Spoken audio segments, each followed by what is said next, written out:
For the past 3 months, Bank of Uganda has raised the central bank rate on a monthly basis, starting at 6.5% to the current 9%. Global economic experts rank Uganda's response in the region as aggressive and, interestingly, underlined by the country's own policy towards external inflation caused by fuel prices.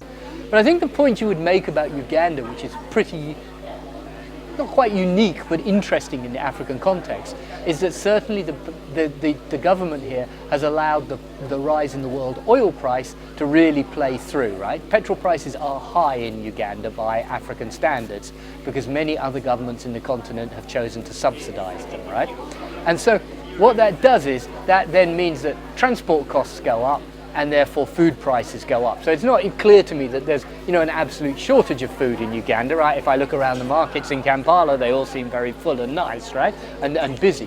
But that's probably what's been pushing up prices. It's that non-interventionist approach to global oil prices, letting the citizens bear the full burden, that has necessitated the current monetary and fiscal policies that have cut back on private sector credit besides government expenditure. So if we think about the Central Bank of Kenya, it's only raised rates by 0.5 percentage points, or the National Bank of Rwanda, the same level, right?